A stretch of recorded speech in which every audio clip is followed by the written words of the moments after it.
ఒకటో తరగతి తెలుగు వాచకం తెలుగుతోట ఒకటి. ఇందులో రెండవ పాఠం మేలుకొలుపు. చదవండి అనేటువంటి సామర్థ్యంలో ఆ అనేది ఇవ్వడం జరిగింది. గేయంలోని వాక్యాలలో గంప పదానికి వృత్తం చుట్టండి అని ఇవ్వడం జరిగింది. మేలుకొలుపు అనేటువంటి ఈ గేయం చదవాలి. అందులో వాక్యాలలో ఇచ్చినటువంటి గంప అనేటువంటి పదాన్ని గుర్తించాలి. గంప అనేటువంటి పదం ఎక్కడుందో మనం గుర్తించాలి.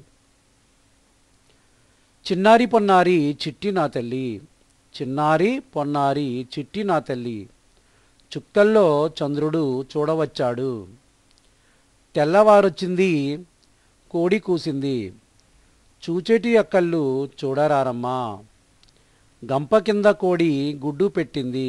గంప అనే పదం ఇక్కడ ఉంది. గంప అనే మాటని మనం ఇక్కడ ఉపయోగించాం కాబట్టి దానికి మనం వృత్తం చుట్టాలి.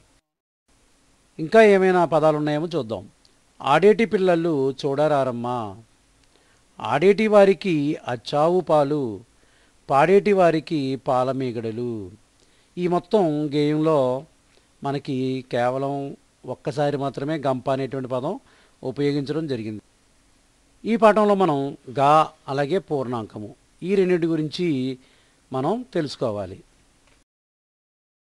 పేజ్ నెంబర్ 31లోనే చదవండి అనేటువంటి సామర్థ్యంలో ఆ అనేది ఇవ్వడం జరిగింది. చూడండి, కింది వాక్యాలలో గంప పదానికి వృత్తం చుట్టండి అని ఇవ్వడం జరిగింది. కింద ఇచ్చినటువంటి వాక్యాలని చదివి గంప అనేటువంటి పదం ఎక్కడుందో గుర్తించి దానికి మనం వృత్తం చుట్టాలి.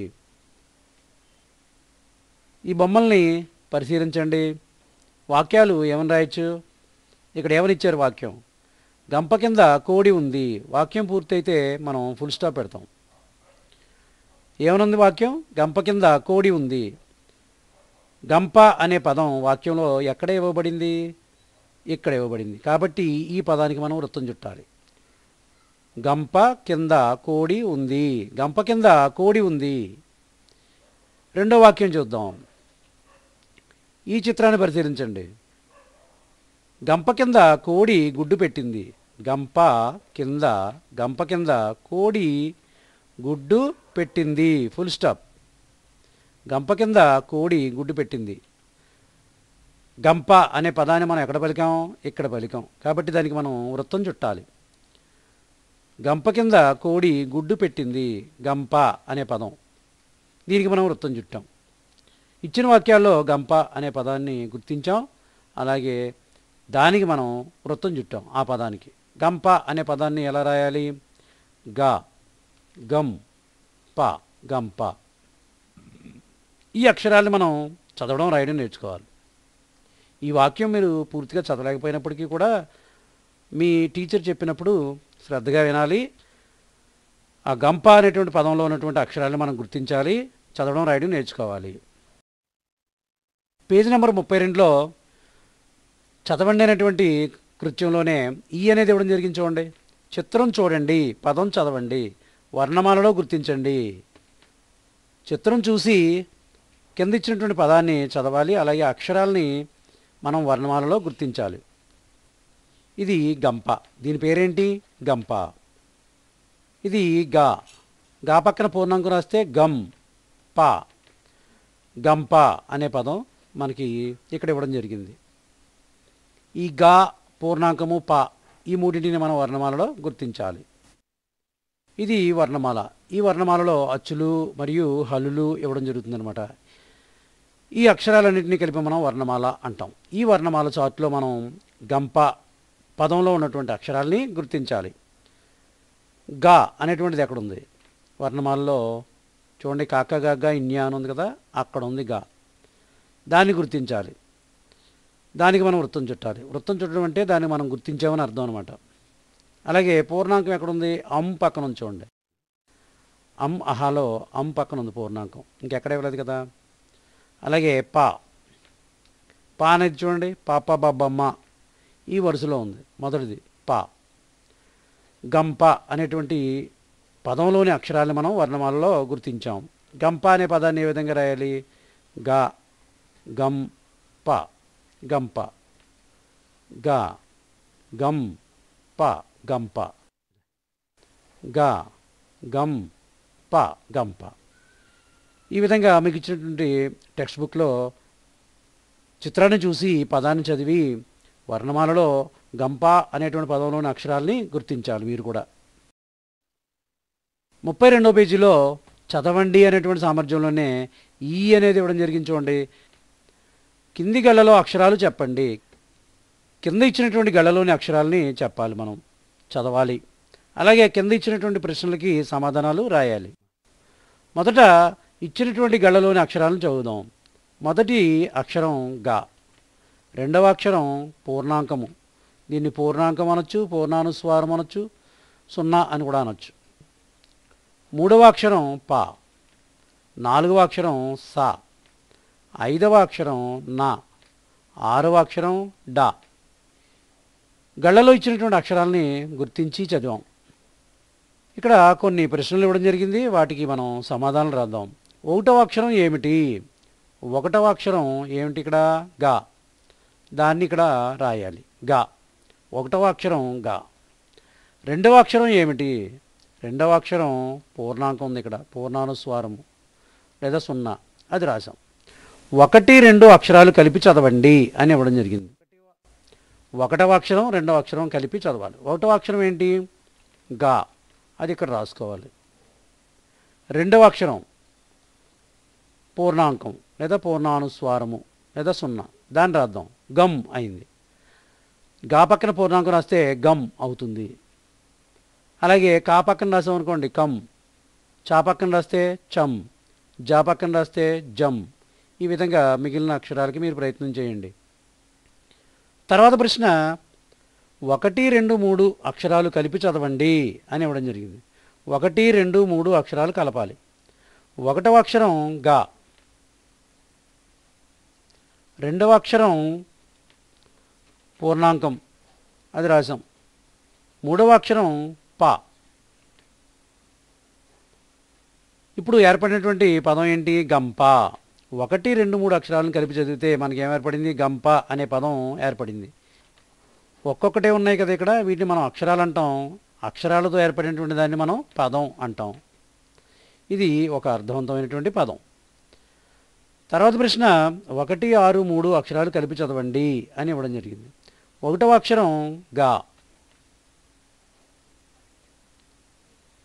ఆరవ అక్షరం చూడండి డా, గడ అయింది ఇక్కడికి. మూడవ అక్షరం పా, మూడవది పా, ఆ పా అనేది ఇక్కడ రాయాలి. ఈ 3 అక్షరాలని కలిపితే ఏం ఏర్పడింది? గడప అనే పదం ఏర్పడింది మనకి. గా అనేది ఒక అక్షరం, డా అనేది అక్షరం, పా అనేది కూడా ఒక అక్షరం. ఈ 3 కలిపి ఒక అర్థవంతమైనటువంటి పదం వచ్చింది. చివరి ప్రశ్న 3, 2, 6, 1 అక్షరాలు కలిపి చదవండి అని ఇవ్వడం జరిగింది. మూడవ అక్షరం పా, పా. రెండవ అక్షరం పూర్ణాంకం అంటే పం అయింది ఇక్కడికి. ఆరవ అక్షరం, ఆరవది డా, పండ అయింది ఇక్కడికి.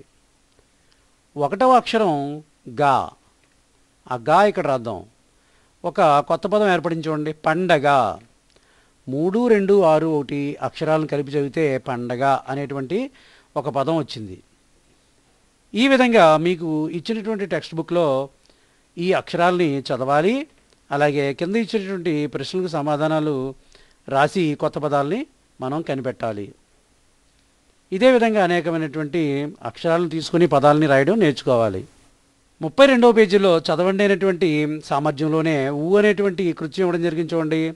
కింది బొమ్మలు గం పా అనేటువంటి అక్షరాలతో మొదలవుతాయి, వాటి పేర్లు చెప్పండి అని ఇవ్వడం జరిగింది. అంటే కింద ఇచ్చినటువంటి బొమ్మలన్నీ కూడా మనకి ఏ అక్షరాలతో ప్రారంభమవుతాయి అంటే 2 పదాలు గమ్ అనేటువంటి అక్షరంతో, 2 పదాలు పా అనేటువంటి అక్షరంతో మొదలవుతాయి. వాటి పేర్లు చెప్పాలి మనం. చూడండి, చిత్రాలు చూడండి. దీని పేరేంటి? గంట. దీని పేరు గంట. ఇది గంట. గంట అనేటువంటి పదం ఇక్కడ ఇచ్చారు చూడండి. ఇక్కడ మనం గమనిస్తే ఈ గంట అనేటువంటి పదం గమ్ అనేటువంటి అక్షరంతో ప్రారంభమైంది. అలాగే పక్కన చూడండి, ఇది గంగాళం. దీని పేరు గంగాళం. అందులో నీళ్లు అవన్నీ పోసుకుంటాం కదా. ఈ పదం చూడండి పక్కన రాశారు గంగాళం అని. గమ్ అనేటువంటి అక్షరంతో ఈ పదం ప్రారంభమైంది. అంటే ఇక్కడ పైన ఇచ్చినటువంటి రెండు పదాలు కూడా గమ్ అనేటువంటి అక్షరంతో ప్రారంభమయ్యాయి ఈ పదాలు. ఈ పదాలని రాయడం కూడా నేర్చుకుందాం. గంట ఎలా రాస్తాం? గా. గమ్ ట గంట. మళ్ళీ రాద్దాం. గమ్ ట గంట. ఇది గంగాళం. గమ్ గా. ఇది గా. ఇది గా. ఎళ గంగాళ. ఎళా పక్కన పూర్ణాంకం చేరిస్తే గంగాళం అయ్యింది. మళ్ళీ రాద్దాం. గంగాళం. గమ్ గా ఎళ్ళం గంగాళం. అలాగే మరో రెండు బొమ్మలు ఇవ్వడం జరిగింది చూడండి ఇక్కడ. ఇది పంజరం. పక్షుల్ని అందులో ఉంచుతాం మనం. దీన్ని ఏమంటాం? పంజరం అంటాం. ఇది పందిరి, పెళ్లి పందిరి లాంటిది అనమాట. ఇక్కడ పంజరం అనేటువంటి ఈ చిత్రానికి సంబంధించినటువంటి పదం ఇక్కడ ఇవ్వడం జరిగింది. పంజరం. ఈ పదాన్ని గమనిస్తే ఈ పదం పా అనేటువంటి అక్షరంతో ప్రారంభమైంది. అలాగే ఇక్కడ పందిరి అనేటువంటి ఈ చిత్రానికి సంబంధించిన పదం ఇక్కడ ఇవ్వడం జరిగింది. పందిరి అని మనం గమనిస్తే ఈ పందిరి అనేటువంటి పదం కూడా పా అనేటువంటి అక్షరంతో ప్రారంభమైంది. ఇది పంజరం, ఇది పందిరి. ఈ పంజరం అనేటువంటి పదాన్ని రాయడం నేర్చుకుందాం. పా పం జ పంజ రా. పక్కనే పూర్ణాంకం రాస్తే పంజరం అయింది. మళ్ళీ రాద్దాం. పా పం జ రం పంజరం. ఇది పందిరి. పం ది రి. గుణితాక్షరాలు తర్వాత పాఠాల్లో నేర్చుకుందాం. పందిరి. పం ది పంది. రీ రాస్తే పందిరి అయిపోయింది. ఈ విధంగా మీకు ఇచ్చిన టెక్స్ట్ బుక్లో ఈ బొమ్మను చూసి ఆ పదాలని చదవడం లేదా వాటి యొక్క పేర్లు చెప్పడం నేర్చుకోవాలి. ఇవే కాదు, ఎక్కడ ఏ బొమ్మను చూసినా, ఏ చిత్రాన్ని చూసినా, ఏ వస్తువును చూసినా సరే, మీకు ఎక్కడ ఏ బొమ్మ కనిపించినా, ఏది కనిపించినా దాని యొక్క పేరు అనడం లేదా తెలుసుకోవడం, అడిగి తెలుసుకోవడం, ఇవన్నీ చెయ్యాలి మీరు. 32వ పేజీలోనే చదవండి అనేటువంటి కృత్యంలో ఊ అనేది ఇవ్వడం జరిగింది చూడండి. పదాలను చదవండి. పదాలని చదవాలి. కింద ఇచ్చినటువంటి పదాలని. గా అక్షరానికి వృత్తం చుట్టండి. కింద ఇచ్చినటువంటి పదాలను చదవాలి. ఆ పదాలలో గా అనేటువంటి అక్షరాన్ని గుర్తించాలి. దానికి మనం వృత్తం చుట్టాలి. మొదట పదాలను చదువుదాం. నగా. నా గా నగా. ఇందులో గా అనేటువంటి అక్షరం ఇక్కడ రాసాం. అంటే రెండవ అక్షరం గా. దానికి మనం వృత్తం చుట్టాలి. అలాగే గంప. గం ప గంప. గా అనేటువంటి అక్షరం ఎక్కడ ఉంది? ఇక్కడ ఉంది. దానికి మనం వృత్తం చుట్టాలి. అలాగే పగ. ప గా పగ. గా అనేటువంటి అక్షరం ఇక్కడ ఉంది. దానికి మనం వృత్తం చుట్టాలి. వంగ. వం గా వంగ. గా అనేటువంటి అక్షరం ఇక్కడ ఉంది. కాబట్టి మనం దీనికి వృత్తం చుట్టాలి, గా అనేటువంటి అక్షరానికి. అలాగే పస. పస. ఇందులో గా అనేటువంటి అక్షరం ఉందా? లేదు, వదిలేద్దాం. అలాగే వనం. వనం అనేటువంటి ఈ పదంలో ఎక్కడన్నా గా అనేటువంటి శబ్దం వినిపించిందా మీకు? లేదు. కాబట్టి దీన్ని కూడా మనం వదిలిపెట్టాలి. అలాగే గడగడ. గడ గడ గడ గడ గడ గడగడ. ఇందులో రెండుసార్లు వచ్చింది గా, ఇక్కడ ఇక్కడ. కాబట్టి ఆ రెండు అక్షరాలకి మనం వృత్తం చుట్టాలి. గా గా. రెండు సందర్భాల్లో వచ్చింది. అలాగే పండడం. ఎక్కడన్నా గా అనేటువంటి శబ్దం కానీ ఆ అక్షరం కానీ ఉందా? ఇక్కడ లేదు. గా అనే శబ్దము వినబడలేదు మనకి. ఆ అక్షరం కూడా కనబడడం లేదు. కనబట్టలేదు, వినబట్టలేదు. ఇక్కడ చూడండి. నవ నవ. నవ నవ. ఈ పదంలో కూడా గా లేదు. వండడం. ఇది పండడం, ఇది వండడం. వం డ డం వండడం. ఎక్కడన్నా గా అనేటువంటి అక్షరం ఉందా? లేదు. శబ్దం వినిపించిందా? లేదు. అలాగే ఇక్కడ చూద్దాం. గస గస, గస గస, గస గస, గసగస. 2 సార్లు చూడండి. గా, ఇక్కడ ఒక గా. ఆ 2 అక్షరాలకి మనం వృత్తం చుట్టాలి. వృత్తం చుట్టడం అంటే ఆ అక్షరాన్ని మనం గుర్తించాము అని మనం తెలుసుకోవాలి. అలాగే వంగడం, ఇందులో చూడండి గా అనేటువంటి అక్షరం ఉంది. వం, గా, వంగ, డం, డమ్. గా అనేటువంటి అక్షరం రెండోది ఉంది చూడండి, దానికి మనం వృత్తం చుట్టాలి. అంటే ఇక్కడ ఇచ్చినటువంటి పదాలని మనం చదివాం, గా అనేటువంటి అక్షరాన్ని గుర్తించాం, దానికి మనం వృత్తం చుట్టాం. అంటే గా అనేటువంటి అక్షరం ఎక్కడుందో ఎలా ఉందో మనకి అర్థమైంది. దాన్ని గుర్తుపెట్టుకోవాలి, రాయడం చదవడం నేర్చుకోవాలి గా అనేటువంటి అక్షరాన్ని. 33వ పేజీలో రాయండి అనేటువంటి సామర్థ్యం ఇచ్చారు. అందులో ఆ అనేది చూడండి. గుర్తుల ఆధారంగా చుక్కలను కలుపుతూ అక్షరాలు రాయండి. గుర్తుల్ని ఆధారం చేసుకుని చుక్కలను కలపాలి, అక్షరాలు రాయాలి, వాటిని చదవాలి. ఇక్కడ ఇచ్చారు చూడండి గుర్తులు. గా అనేటువంటి అక్షరాన్ని ఏ విధంగా రాయాలో చూద్దాం. అక్కడ ఇచ్చిన విధంగా రాయాలన్నమాట మనం. గమ్, పా, గంప. మీరు అందంగా కలపండి చుక్కల్ని, నాకు వీలవదు, మీరు కలపండి. దీన్ని ఏ విధంగా రాయాలి పక్కన ప్రాక్టీస్ చేద్దాం. గా, గమ్, పా, గంప. గా, గమ్, పా, గంప. గా, గమ్, పా, గంప. గా, గమ్, పా, గంప. ఈ విధంగా గా, పూర్ణాంకము, పా, ఈ 3 అక్షరాలని చదవడం రాయడం నేర్చుకోవాలి. మీరు కూడా మీకు ఇచ్చిన టెక్స్ట్ బుక్లో ఈ విధంగా ఆ గుర్తుల ఆధారంగా చుక్కలను కలుపుతూ అక్షరాలు రాయండి. రాయండి అనేటువంటి సామర్థ్యంలో ఆ అనేది ఇవ్వడం జరిగింది చూడండి. చుక్కలు కలుపుతూ గీతల్లో రాయండి. చుక్కలను కలపాలి, గీతల్లో రాయాలి. ఏమిచ్చారు ఇక్కడ? గా, పూర్ణాంకం, అలాగే పా, ఇందాక రాసినటువంటి పదమే గంప అని ఇచ్చారు. మరి ఇక్కడ డబుల్ రూల్స్ ఇవ్వడం జరిగింది. అందులో అందంగా ఎలా రాయాలో ప్రయత్నం చేద్దాం. గా, గమ్, పా, గంప. గా, గమ్, పా, గంప. ఈ అక్షరాలు రాసాం. అంటే ఇక్కడ డబుల్ రూల్స్ ఇచ్చినప్పుడు గా రాయవలసి వస్తే ఈ విధంగా రాయాలి. అంతే తప్ప ఇందులో రాసేయకూడదు, ఇలా రాయకూడదు, ఇలా రాయకూడదు. అది గమనించండి.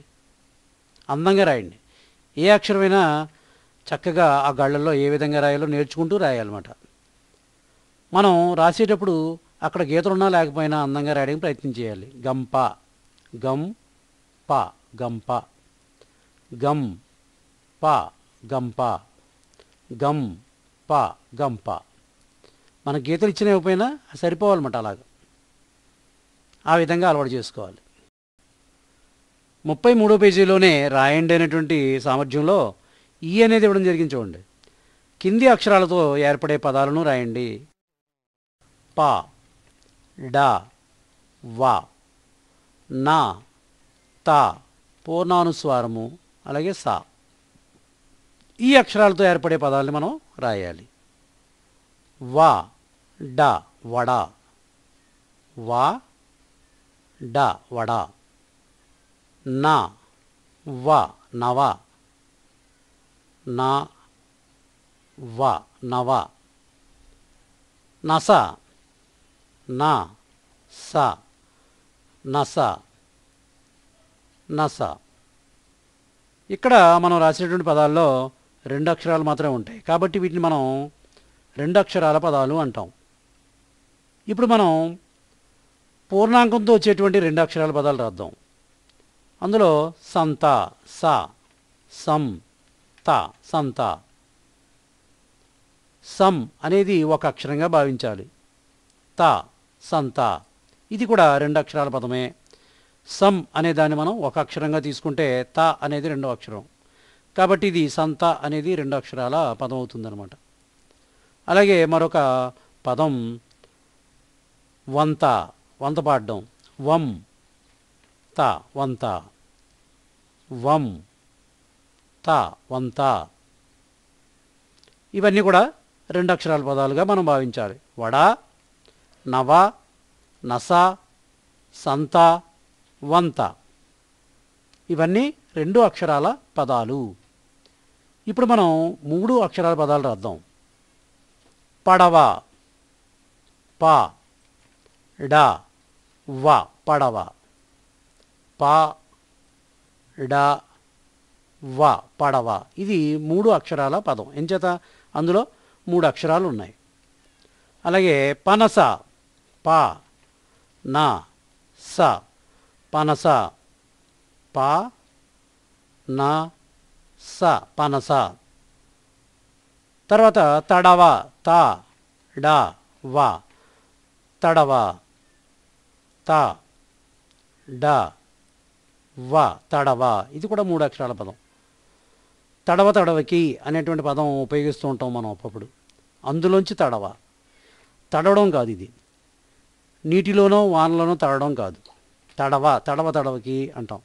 అంటే కొంచెం సేపు అయిన తర్వాత అని అర్థం తడవ అంటే. అలాగే నడత, నా, డ, త, నడత. నా, డ, త, నడత. నడవడిక, మనం నడుచుకునేటువంటి విధానం. నడుచుకునే విధానం అంటే రోడ్డు మీద నడవడం కాదు, మళ్ళీ మన ప్రవర్తన. మన ప్రవర్తనని ఏమంటాం? నడత అంటాం.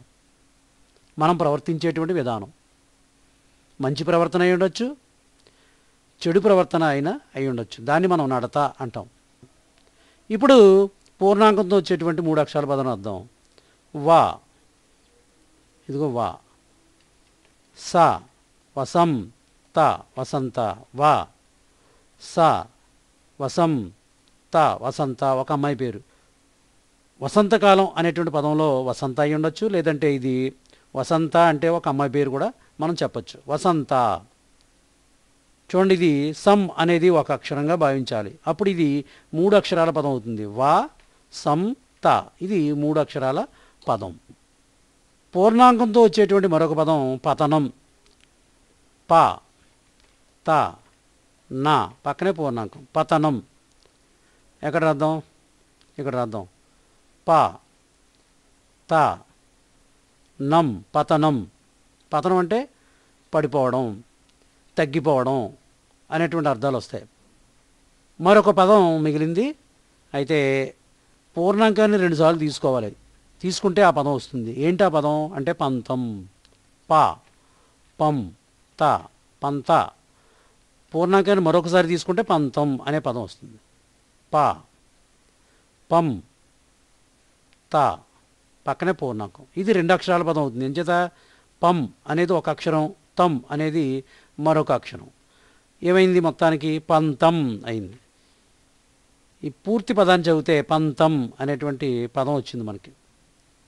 ఈ విధంగా మనకి ఇచ్చినటువంటి అక్షరాలని చదవాలి, గుర్తించాలి. వాటితో ఏర్పడేటువంటి పదాలని మనం రాయాలి. పక్కన ఇచ్చినటువంటి గళ్ళలో అందంగా రాయాలి, అర్థమయ్యే విధంగా రాయాలి. మీకు ఇచ్చిన టెక్స్ట్ బుక్లో ఈ విధంగా చేయండి.